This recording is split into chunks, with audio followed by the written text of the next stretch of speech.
Campaign 2020 is sponsored by Wisconsin Hospital Association, Quick Trip, Wisconsin Counties Association, Wisconsin Realtors Association, and Wisconsin Operating Engineers Local 139.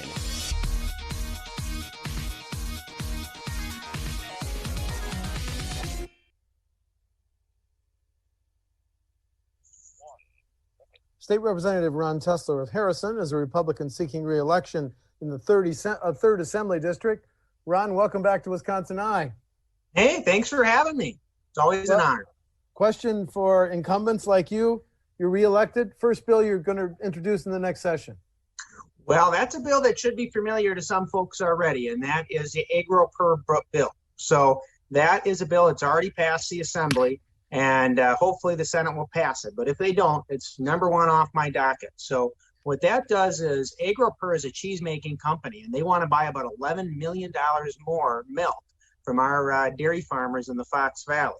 And what's in their way is state government. So they've got a TIF that's only a certain size, and they need to expand their TIF to a little bit larger distance just so that they can have more land to expand. So it's one of these deals where it's really, something no-brainer, more bipartisan work, and it's going to help all our dairy farmers. So I'd really love to get that one past the finish line.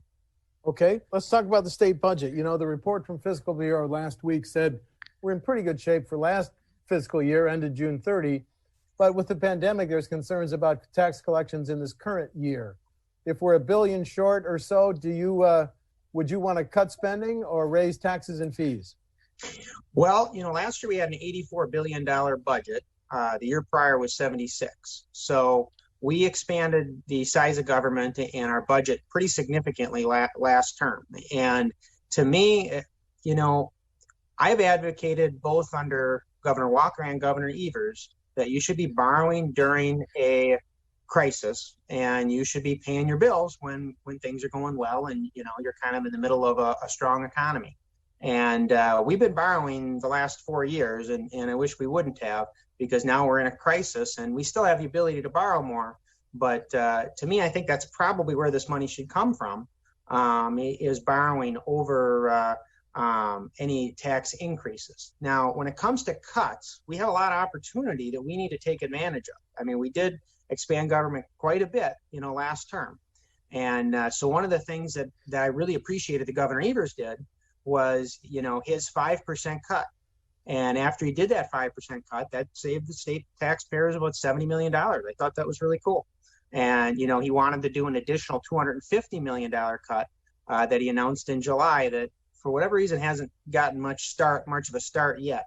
But I think those types of ideas are good. In my own office, I could have, and it would have been certainly easier for me during a pandemic if I would have hired a second staffer, but I didn't. I kept my office lean and saved taxpayers about $50,000 to $60,000 or so this year by running a little bit leaner to try to do my part. So I think if other representatives and other senators and our governor and our departments take advantage of the opportunities they have to do the same job, but with a little less staff and a little bit less overhead, we can kind of make ends meet without increasing taxes, which to me is not an option.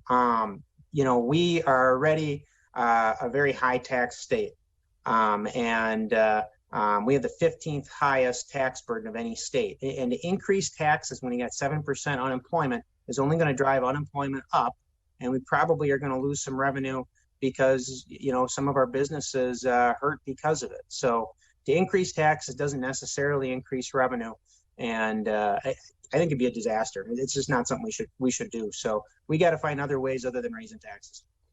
Some state Senate Republicans said they'd like to come back to the Capitol to repeal the governor's statewide mask edict. Are you one of those Republicans that would like to repeal that mask edict, Ron?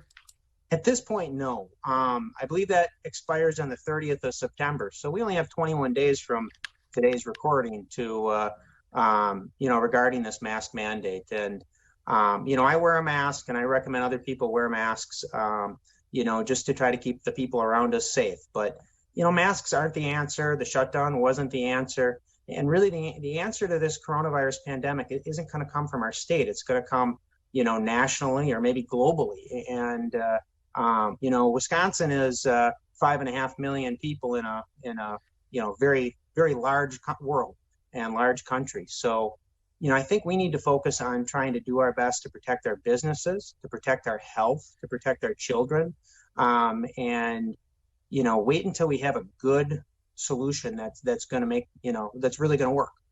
When you talk about protecting businesses, do you like Senator Kappinger's bill, which says if a business or organization adopts COVID-19 protocols to protect its patients, employers, or customers, they should not be able to be sued over COVID? I don't know that a bill like that is necessary. I'm not sure how I'd vote on it if it came up, but I just don't know how it's necessary. I mean, I haven't heard of any coronavirus lawsuits, and I'm a personal injury attorney, but by trade. I'm a citizen legislator, and I have my own law office in Appleton, and I just haven't heard that. So to do a bill for a potential hypothetical lawsuit, that I think it'd be really hard. I mean, you'd have to prove first where you got sick, like, and the burden you'd have to meet is it's more likely than not, about 51% that you were. You'd also have to prove that they acted negligently. And negligence isn't that easy to do. And also kind of tracking down exactly where you got coronavirus almost seems impossible to me. If you had a situation maybe with like some of these meatpacking plants or something, maybe you could track it down. But those are some really high burdens to meet. So, I think an action like that is more to try to help businesses feel comfortable. And if I did support it, that would be probably why. But I don't see it as a pressing need. I don't see it as something that's going to change anything dramatically. Hospitals have been on the front line, Wisconsin and nationally, in treating COVID-19 patients. If you're reelected voting on the next state budget, should hospitals be even given a greater priority than they may have in the current budget? Well, in our hospitals, their problems started in 2010. They're 10-year-old problems when Obamacare was passed. And our hospitals have been put through a lot of stress and a lot of uncertainty, and it's difficult. Our rural hospitals have, had difficulties, specific difficulties during this pandemic. And I really don't want to see us lose hospitals. I really don't want to see our hospitals, close down. I mean, we have 3 great hospitals in the Fox Valley area, and multiple hospitals, but 3 like big ones, in St. Elizabeth's, Appleton Medical Center, which is a Theta Care, and now Theta Clark. And, I'd hate to lose one of those hospitals, lose one of those options. I think our medical, our healthcare, our medical care issue is kind of an attitude of, I think most Americans expect top-notch, best in the world treatment, but they don't want to pay for it. And at some point, in some way, the money's got to come from somewhere. And so, to me, I think we got to do what we can to keep our hospitals afloat. But until we get some of the national healthcare issues either resolved or changed or fixed in another way, I don't know that our hospitals are going to have a good year. As states around Wisconsin increasingly legalize medical and recreational marijuana, what's your position on that? Well, it's interesting. So I remember, we all have kind of milestone events that happen in our lives that kind of make us rethink. And, I spoke to a Vietnam vet that once told me that he was taking 25 Vicodin a day because of his pain. And then once he started, using marijuana, he was able to go down to 5 Vicodin a day. And he just doesn't think he'd still be alive if he was taking that much Vicodin, which, sounds to me like he might be right. So there's legitimate people that have legitimate needs, for marijuana. And I was happy to sign the CBD oil bill under Governor Walker. And I think that has been a positive experiment. But I also look at Colorado and I say, well, there's some things that I don't think they did right. They've had a 10% increase in accidents, and that's cost, I think it was something like 50 people a year's lives. So just the increase in the accidents from people driving while they're stoned That's a real concern for me. So if we could find a way to keep the public safe, for example, if the law required, maybe legalization as long as you are in your house and you don't leave your house, certain directions would be something I'd support. But I think human life is one of the most important things for us to preserve. You just meet the damage that happens to folks when someone dies in their life, and that's really, really important to me. And I believe that the best way for us to look at this issue is, how are we going to make sure that we're not going to see an uptick in the amount of accidents we have, we're not going to see an uptick in the amount of wrongful deaths that we have in Wisconsin, because people are smoking and driving more than they did currently. So let's talk about police reforms. The Democrats and the governor wanted you in the Capitol last week to vote on the governor's 9 special session bills. The speaker's forming a task force. Senator Van Wanggaard has his own ideas. What, if any, police reforms do you think you could support? Well, we gavelled in, but we haven't gavelled out for a reason, because the issue isn't over. And the idea is that we're going to get some information, we're going to talk to stakeholders, and we're going to make decisions long term and not, rash, fast decisions, like I think the governor was seeking. So I didn't think those bills and ideas were ready. But when it comes to things like evidence is something that I really think we need to preserve. We need to do what we can to create evidence. And so one of those 9 bills is regarding body cams. And, if we're going to have our officers have body cams, it's just going to give us better information on what happened one way or the other, instead of kind of he said, she said situations. So body cams are something that I think are a positive idea. Sometimes that equipment fails. I don't know if, we should be letting people go or not prosecuting them if that equipment legitimately failed and accidentally failed. But, I think that information is important. We got to get a good sense of what's going on in some of these situations, like, Jacob Blake and Kyle Rittenhouse. So I think there's some opportunity there. What's your position on the governor's idea of a People's Maps Commission to draw the next congressional and legislative district lines and then forward them to the legislature to be enacted? Well, I've tried really hard to work with Governor Evers every chance I had. And if the Senate passes the last 5 bills of mine, I'll have 12 bills signed by Governor Evers, 2 more than I had with Governor Walker. So, we've had a lot of opportunity to work together. And that's kind of the thing that bothers me about his proposal, is that we haven't even tried. The Democrats haven't proposed one map that I'm aware of. They haven't given it any effort. Last year we had 99% of bills passed bipartisan, and we got a good number of bills done. We also got a budget that, a budget passed that, where Republicans made some significant concessions. We expanded government, even though that's something we don't believe, to try to work with the Democrats. So, I feel a little bit hurt. I think that was inappropriate. I think that maybe that's a solution if we can't come to a compromise, but we're not there yet. And this is a process. And just because, you'd rather not work with somebody doesn't mean you shouldn't try. And I think that's wrong. He should give this a shot first. And if it doesn't work, if everybody gets stubborn, then he can propose amendments to the Constitution if he'd like. But we're just not there yet. So that was premature. Wisconsin is a high property tax state, and as a result, schools and local governments have been living with caps and limits on property tax levies for more than 20 years. If you're reelected voting on the next state budget, do we keep those caps and limits in place, Ron? Well, we got to have some sort of self-control. But can we adjust those limits? Can we work with them? Can we make changes to them? Yes. But I think that, I believe the federal government should have some sort of limit on how much they spend and how much they borrow. I think that the state should have some self-control limits as well. Because here's the thing, is that when you're currently in leadership, it's easy to spend money or borrow money or set people up in a situation where you spend a bunch of money and then you decide to move on and do something else, and then the next group has to pay the bill. And if we give folks opportunity to be big spenders, and then we force other people to try to figure out the bill, that can be a real problem. So I would not give away those limits. However, they should be adjusted given situations, and I think that I would always look at those reasonably and say, well, what's the point? Can we help the city of Madison, or can we help this particular municipality, in this situation because we, think that they're, doing what they believe is best for their city.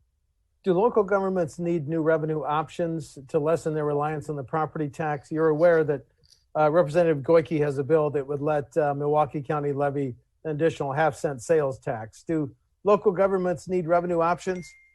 I enjoy working with Representative Goyke on a number of issues. I think he's, very well informed, hardworking, and graduated from Marquette Law School, which says a lot for his ability. But we were just, I think, a year apart. I think he's 1 year older. But so, I would look realistically at all of those different options. I don't have an issue with another revenue source if the revenue source is fair and if it's productive. So I would always look at that as an opportunity to work together, with Democrat colleagues if I can. But, it kind of depends on the situation and what they're asking for, and there's other options like wheel taxes and that already. So if the municipality has already done that and still needs more, again, I think we got to look at it, holistically and see if it's something that can make sense. Governor Evers, who you said signed a few of your bills, last year he recommended raising the gas tax to stabilize highway and bridge funding. Could you vote to raise the gas tax? Well, we already kind of worked on that, and we already made a lot of compromises in increasing those fees. I mean, if you buy a new car, it's another $100 fee, and or a used car, whenever you transact a car, you switch title, that's another $100, and it used to be $70. Now it's $170. So we already made some pretty big efforts to try to stabilize the transportation fund. And, we're already in the state of Wisconsin, we're charging 33 cents a gallon. So right now it's like $1.83 or something like that at the pump.